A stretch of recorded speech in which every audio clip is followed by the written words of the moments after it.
Good evening, everybody, and welcome back to Breath of the Wild. In the last episode, I said I was going to start making progress up toward Death Mountain, but before we do that, I kind of need to stop at a cooking pot because if I don't, we'll spontaneously combust. I think that's decent enough reasoning. So I did some preparation off screen. I got 11 of these fireproof lizards. You don't need that many. In fact, you don't need any at all. If you haven't done any prep work before coming here, you're not at any disadvantage whatsoever because we'll get into it. But 9 minutes and 20 seconds of fireproof elixir, that's more than you should need. Should you not have any fireproof lizards, you can come talk to Gale and she will sell them to you. I don't need them, so I'm not going to bother. I'm just pointing out that that's a thing that's there. Also, I'm just realizing that my headphones are in backwards, so I think I'm going to take this opportunity to put those in the right way. 'Cause I was hearing Cass on the left side there, and I'm like, what the hell is going on? Anyway, one other thing I want to do while we're down here, just because I'm not sure when the next time we're going to be in this area is, if you come just north of the stable, you'll see this little cave entrance thing that's just beside me over there. You can go through that, or you can climb up on top of here. Either way, doesn't really matter. Wait, what the? I didn't have my headphones in wrong. I can only hear out of one channel. What the hell is going on? Technical difficulties. 1 second. Okay, well, I'm going to be recording this episode while only being able to hear through my left ear. But anyway, you can come up onto this little cliff face here and just completely avoid all of these enemies down here. I just find that easier because why fight things when you can not fight things?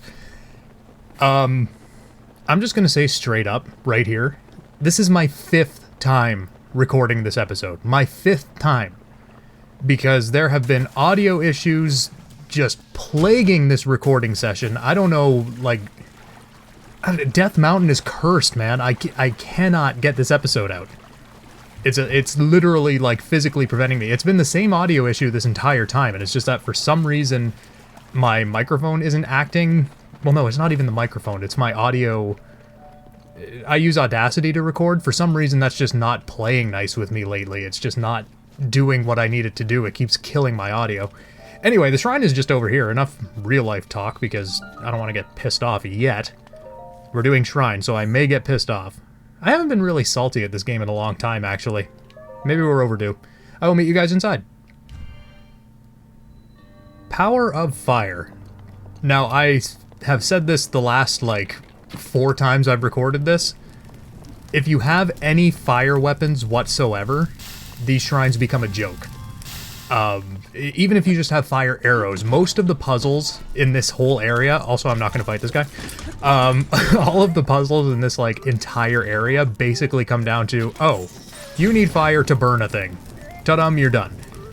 And this shrine is no different. It's basically just open the path by burning out wooden crates or something. Actually, you don't even need fire to do that now that I think of it. You could just use a mallet, like a... not a mallet. What are they called? Sledgehammer. That's what it's called. You could just use a sledgehammer and just kind of brute force your way through at least the first part. This part here, you do need fire because you need to be able to... Well, no, actually, you could just throw a bomb in there, couldn't you? Why didn't I think of that? Anyway, that opens the door right over there. Now, also right behind me, there is a chest. You can burn the vines if you want to. I don't, however, so I'm going to be lazy. Don't call your... Why are you calling your horse in a shrine? That would be really cool if that worked. Although I actually can't think of a possible use for a horse in a shrine. Would that be useful at any point? I don't know. Now I'm going to have to keep an eye out for that. Oh, I should mention... I'm not going to meet you outside of the shrine here. I'm actually going to meet you up on Eldin Tower. Just because we've already done all of the work to get there, so it would seem like kind of a waste of time to just backtrack and go through the same stuff again. So I will meet you on top of Eldin Tower instead of outside of the shrine. And we're here. So, because I missed Wednesday's upload due to crap audio issues, I was gonna say, and I have said the last couple times I've tried to record this, the only benefit to coming up this way is really that there's a Guardian down there. And I say that's a benefit because you might need materials from it. I don't know. You might want to fight them. we have not fought a Guardian yet. So I think I'm going to take this opportunity, since I want to make this a little bit longer of an episode, because I missed Wednesday.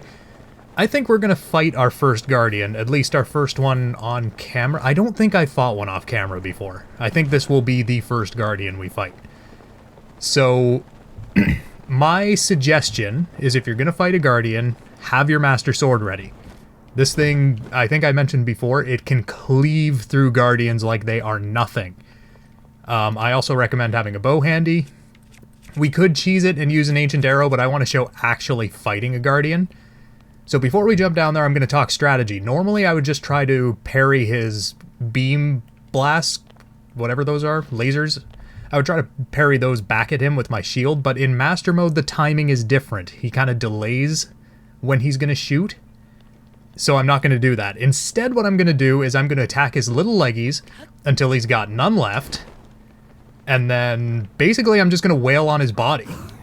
So, I like to start with a shot to the eye just to get him off guard. Yeah, this happened last time too. These goddamn stall moblin things. They're asses. Ignore them if possible, but if you got to, then try to kill them. I mean, they're just so irritating. That didn't do any... Oh my god. You see, the Guardian is difficult, not because the Guardian is difficult, but because of the assholes around him. I just blew myself up. That's good. My strategy hasn't changed. Wail on his legs. Try to avoid everything else around you. Dude, just lay off! Oh my god! You are so fucking irritating. Holy shit.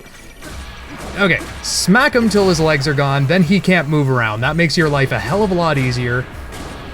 Then, I mean, I guess if you're getting harassed by enemies, just stay off to one side.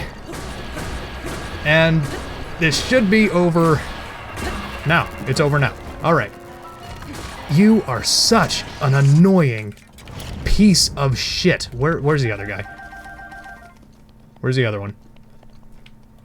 Is he dead? I don't remember killing both of them. Sorry if I got really loud there. That was just really irritating. I will mention, any other time I have tried to fight that Guardian, it has not been that much of a pain in the ass because I timed it better. Why am I running? I'm going to meet you guys back on top of the Elden Tower because I don't want to climb that entire cliff face again.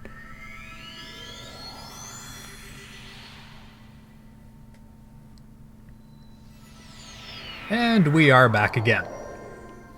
I think I got a little more pissed off than I meant to there. My apologies for kind of losing my shit. So as soon as you jump off the tower, you're going to start burning your ass off. Just take your elixir, and you're good to go. You're good for almost 10 minutes. Well, closer to 9 minutes, but whatever. I can count. I can do math. Something I noticed on my, second trip up here, everything's kind of blending together right now. I have an exact, clear picture of what I want to do this episode, only because everything has gone wrong so many times before. This guy you can just kind of poop on, and he's dead. There is a shrine over here. So I'm going to pin it, because I don't know when the next time we're going to come up this way is. But, we'll keep it on the map just for future reference, kind of like we did with all of the shrines in the, well, basically every area we've been to before this, we've had shrines that we couldn't do right away, so we'll just do that. Now, we fought one kind of mini-boss thing. Should we make it two? Because this guy up here, he's kind of a pushover. Yeah, let's do it. Also, I apologize for my voice. This is my second time trying to record this video. Today. Welcome to Igneo Talus. So, like the other elemental Taluses, I can't pluralize, but like the other elemental Taluses, you knock him down with the element opposite his own. So he's fire, I used ice on him, and he goes down as if you hit his weak point, which I guess technically you did. Anyway. Oh, he went down again. Well, I'm just going to wait for a second because when you see him doing that, he's going to reignite. Just shoot him again and you're good to go. Again, really big pushover. The only thing is in Master Mode, he's going to be regaining health. But it's I mean, and this isn't even the best two-handed weapon to be using to do this.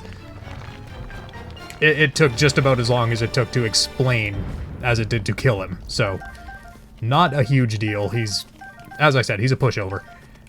But I will take everything I can get from here because valuable stuff is valuable.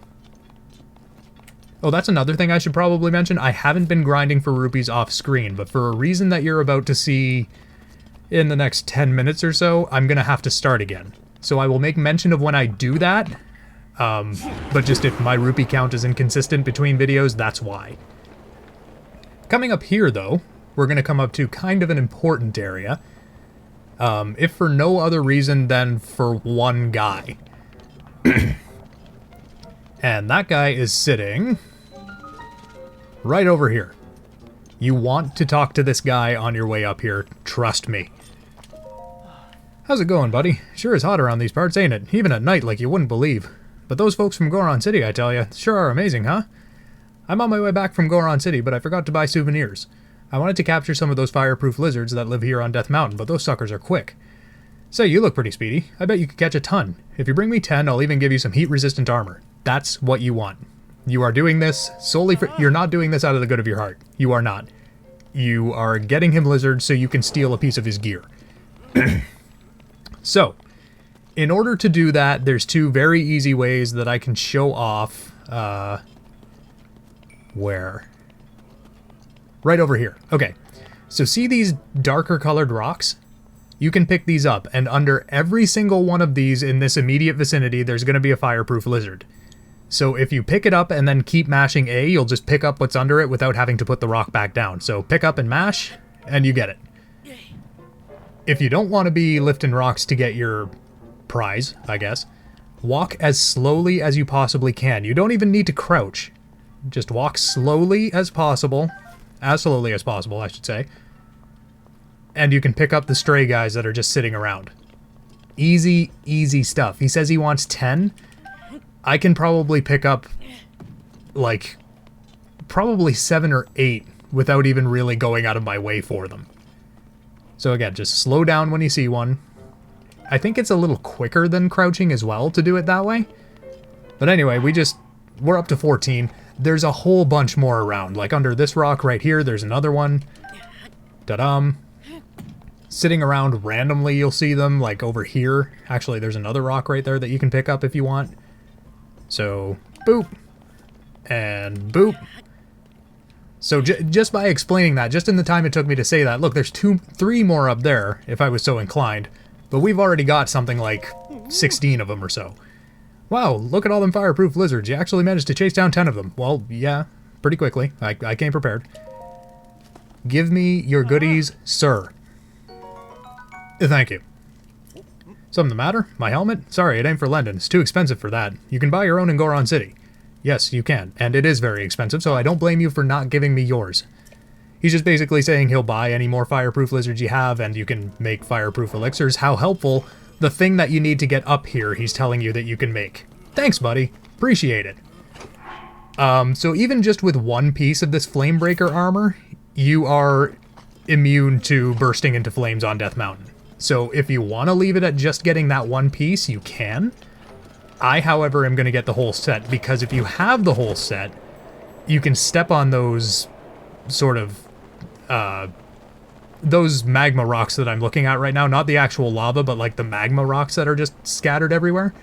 And I tend to think that's going to be useful around here, if for no other reason than it makes exploring a little less tedious. You don't have to worry so much about, oh, I can't step over there because I will burst into flames eventually. It's just chip damage. It's not going to, like, instantly kill you as if you were to jump in the lava, for example, but still. Anyway, you come up here, and the quintessential Death Mountain obstacle, falling lava rocks. Fun, wow. These, they kind of hurt a little bit.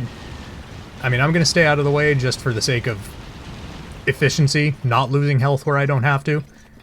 But they're really not a huge deal. Don't run out of stamina. I run out of stamina like every other time I was recording. Like right here. It's just, it's a pain in the ass. Like, why do I do that? Just pay attention. Speaking of paying attention, yeah. Roar.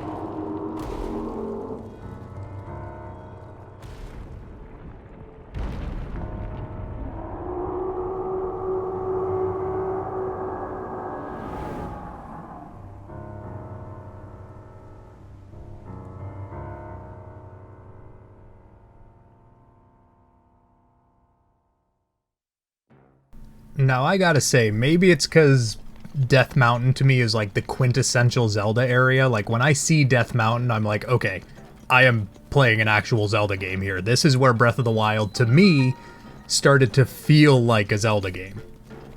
Because, like, Goron City, the Gorons, I think, are just like, when I think of them, it's just, it's nostalgia. It's just, I remember them from Ocarina of Time, and it's like, oh my god, you are like, they're adorable, but they're cool at the same time, you know? You're a traveler? In that case, I'll take you somewhere nice. Follow me. That's, I mean, okay. I've always been told not to follow strangers, but, this is it. The armor shop. Recently, something called Divine Beast Varudanya showed up on Death Mountain. Since then, it's gotten a lot hotter here. That's why we're selling fireproof armor. Good. I mean, I guess. So, if you did that fireproof lizard thing, you saved yourself 600 rupees. That, to me, is a good investment. They're not even that hard to get, and you're saving yourself a metric shit ton of rupees. 700's a little steep, but okay. Thank you. And let's just complete the set for... Excuse me, what? But why? Why is the helmet the most expensive part? Actually, is it like that for every other set? I forget. Either way, I'm going to buy it, just because, as I said before, I want the set. But you might need to grind up rupees to get that. I think it's worth it, just in terms of being able to explore this area uninhibited by the magma stuff. Also, I apologize. My voice is dying because, I don't know, just everything goes wrong when I try to record this specific episode. I'll come in here, though, because he is selling some... Yeah, it's a little steep. I just dropped 2,000 rupees, and now I'm going to be picky about how much I spend. What else is up here? I don't think I've actually taken a really good look around Goron City, and I feel like it's worth doing that. Hey, dude. This is the house of the distinguished Goron artisan, Master Rohan. You need something? Who is that, and why are you talking about him? Master Rohan is a godly blacksmith. He's responsible for keeping the ancient arts alive. He's really strict with everyone, me included. In my case, he told me to beat every Igneo Talus around Goron City as part of my training. But I can't get to the Igneo Talus at Darunia Lake. If only someone would go in my place. I mean... I can. I don't think I will. Oh, I didn't put on the armor. What a stupid... There we go. Look at how thick I am. Look at... I mean, I'm not as thick as him. He's like... He's dummy thick. But I mean, it gives Link a... It gives him the Goron City vibe, you know? I like it. I think of all of the regional armors, this one is the coolest. Because it just looks so bulky and... You know, you come to Goron City and it's like you are surrounded by the strongest of boys. It's good to fit in. That's Plot. That dude right there? Yeah, that's what Plot looks like. I'm not going to talk to him yet. I checked out that shop already. I didn't really look at anything besides the arrows, actually, though. Cane sugar... Goron spice? I don't think I've ever even seen this before. Alright. And I'll take some cane sugar, what the hell. I don't think I've actually ever gotten cane sugar in this game before. I know it existed because I know you can make, like, cakes and stuff, but I've never taken the time to actually do that. Maybe I should.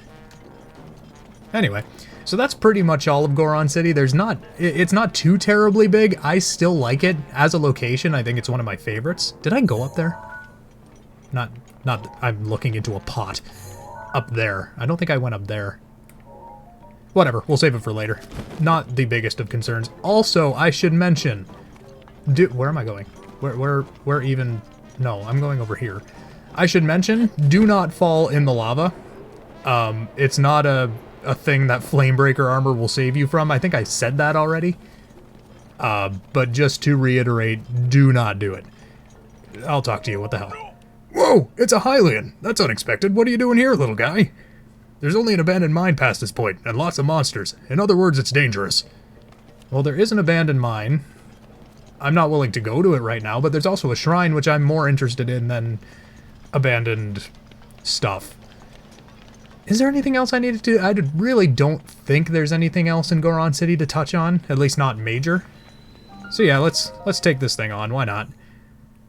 Worst thing that can happen is I get as pissed off as I did fighting the Guardian, but hopefully not. I'll meet you guys inside. Swinging Flames. This shrine is honestly not that hard. It's long, but it's not, like... It's not anything to be concerned about. Also, that that Fireproof elixir that we made before we left from the stable at the beginning of the episode, yeah, that just wore off now. So you really don't need to stock up that much. It helps to stock up a little bit, obviously, but don't really worry about it too much. Now, if I remember right, yes, I'm carrying something useless, which I can throw away because in here is something cooler. Stone Smasher. So these are the, I guess, quintessential Goron weapons. They're like big stone claymores almost. I think they're really cool. I'm not going to bother fighting these guys either, because they really don't serve any purpose beyond just being there. And I don't really want to break a good weapon in favor of getting a crappier weapon from one of them. So I'm just going to move along. I don't think they can follow me up this ramp. No, they can snipe me, though. So you're going to want to come around this way. To progress, you need to burn the shelf that ball is sitting on. This is another example where you really don't need to do anything major. You can just magnesis this thing into the wall, and it does everything for you. So this next part is based off of that ball that just stopped at that gate. When you step on this switch, the gate opens, the ball rolls down, and this wheel turns. Which I will, excuse me? Thank you. Which I'll show briefly. See, wheel turns, and then that gate opens. That gate only stays open as long as that wheel is turning, so don't... I mean, you have a lot of time, but don't dawdle too much, because you don't want to have to redo that whole section. Well, I say that whole section. Really, all you have to redo is, like, I think the ball part. Like, just getting the ball, or no. No, you just have to come back and hit the switch to open the first gate. But still, I mean, if you don't have to put in the effort, why would you? Ooh! Okay, I do not regret not spending the money on those ice arrows in the shop. I think that's everything. Yeah, that's everything. Also, I just realized, like, the last failed recording session, that you can just walk around while the door is opening. You don't have to stay for the key cutscene. I didn't know that. So with these, what you can do is pull them back, and then they'll start swinging, right? Ooh, don't use the fire arrow. Shoot them when they swing forward, they drop down onto the leaves, and your barrel will drop down. Pretty easy. I mean, again, if you have fire arrows, you can just use those. Not a big deal. And actually, any fire weapon, I think if you throw it, it will have the same effect. But I mean, if you don't have to waste expensive stuff, again, why would you? Now this guy is basically... These are like mummies, right? Effectively? They're not mummies, but they're like that type of monk that basically mummifies themselves while they're living. How the hell is that ring floating if the guy is effectively dead? Because, I mean, he bursts away into blue dust.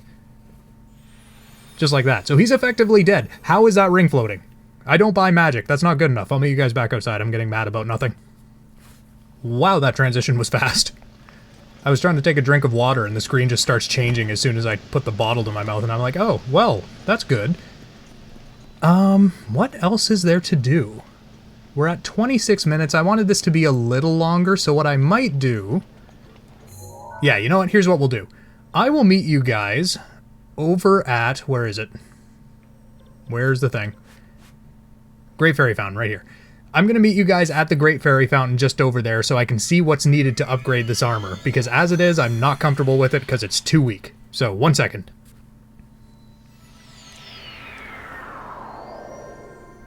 I'm like 90% sure there's a Great Fairy Fountain closer to the mountain that we could have just discovered, but whatever.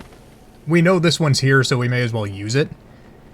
Actually, from the last episode going up to Satori Mountain, which I cannot believe I did not mention Satoru Iwata once when we were up there. Like, it didn't slip my mind. I know that's the namesake. It just, I don't know, I just never brought it up. It was really weird. Hey lady, how you doing? Long time no see. You're the coolest one. I like the purple hair. I like the purple and green aesthetic you got going on. Alright, so to upgrade these, we need fireproof lizards, which we have more than enough of. And moblin horns? Really? That's it? Wow. Okay, so here's what's going to happen then. Wait, I can't do this? Oh, I need feroce stuff. Ooh. Okay. Oh, and we need more ooh! I am not very well equipped. Okay, so here's what we're gonna do. Between this episode and next episode, I'm just gonna get out of this dialogue box. Bye-bye. Between this episode and the next episode, what I'm gonna do is I'm going to gather up enough stuff to upgrade this armor as much as possible. I will make note of how much I upgrade it by. Why do I hear a Korok? Oh, I do hear a Korok. Dude. Oh, wait.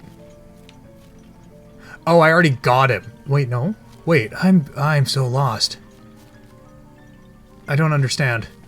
Is this supposed to be something I can do? Did I do it already? Oh, yes, I did do it already. I am so dumb. Okay, I'm gonna upgrade this armor as much as I can. I'll tell you guys how much I do upgrade it. And in the next episode, we're either gonna go hunting for feroce scales or going further up into Goron City. Not really sure which. Maybe both. I'll stop rambling now. I will see you guys next time. Thank you so much for watching.